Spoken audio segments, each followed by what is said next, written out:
Hello everyone and welcome back to today's video. That they are meeting. There, you see them shaking hands there. Yeah, Prince William, I'm adjusting to the facial hair, and he looks a little thinner than I think we last saw him. President-elect Trump saying a few words there to the press, and now you're about to see them taking their seat in, it's a grand room here.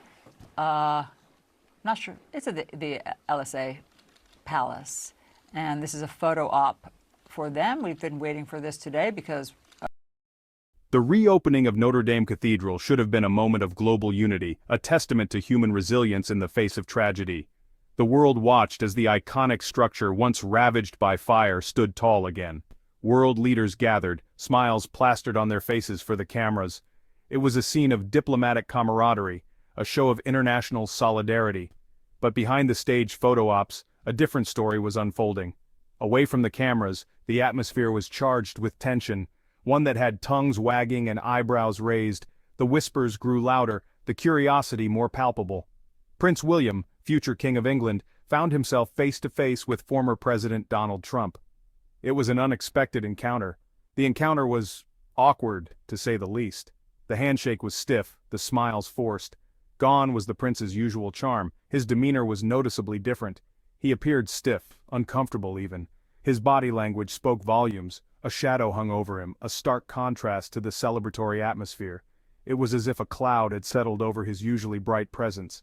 Whispers of "what happened to William" rippled through the crowd. The public was puzzled, their curiosity piqued. This wasn't the polished prince the public was used to. Something was clearly amiss and everyone could sense it. The cameras, unforgiving as ever, captured every detail of William's appearance. His face, once youthful and vibrant, looked drawn and pale. Dark circles underlined his eyes, hinting at sleepless nights and perhaps deeper troubles. Even his smile seemed strained, a poor imitation of the genuine warmth he usually exuded.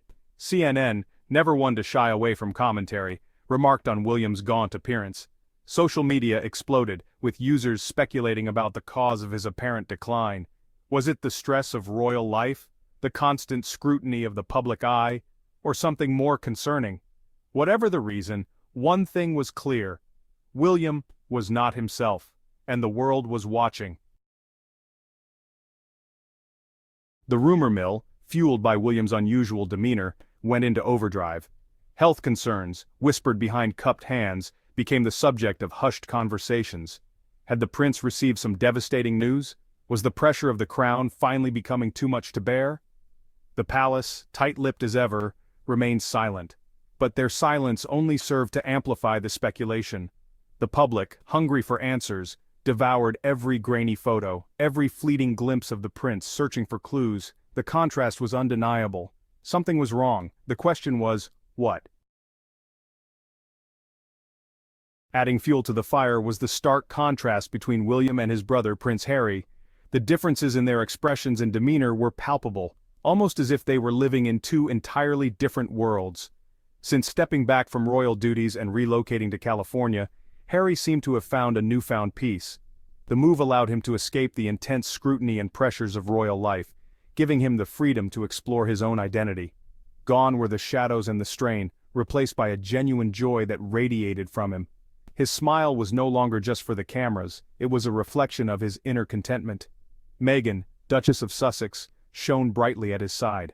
Her presence seemed to amplify Harry's happiness, creating a harmonious and radiant aura around them. The couple, no longer bound by the constraints of royal protocol, exuded an authenticity that was both refreshing and enviable. Their interactions were natural and unforced, a testament to their genuine connection. They were living proof that happiness, even for royals, could exist outside the gilded cage. Their new life in California offered them opportunities to engage in causes they were passionate about, further enriching their lives. Their happiness stood in stark contrast to William's obvious distress, further fueling the narrative of two brothers on very different paths. While Harry and Meghan thrived in their newfound freedom, William seemed weighed down by the responsibilities and expectations of his royal role.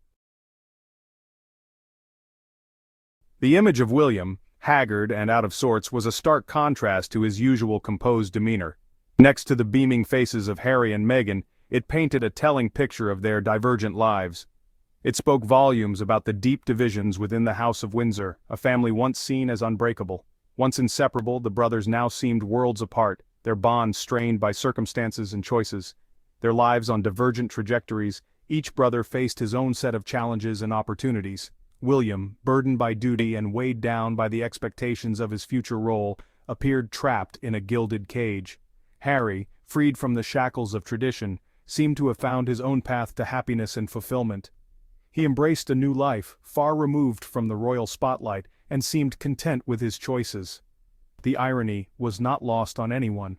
The public watched with bated breath, curious about the unfolding drama. The future of the monarchy, once considered secure in William's capable hands, now seemed uncertain and fraught with challenges. The weight of the crown, it seemed, was taking its toll on William. And the world watched, wondering what the future held for the House of Windsor and its two very different princes, each walking his own path. Hope you enjoyed today's video. Don't forget to like, share, and subscribe.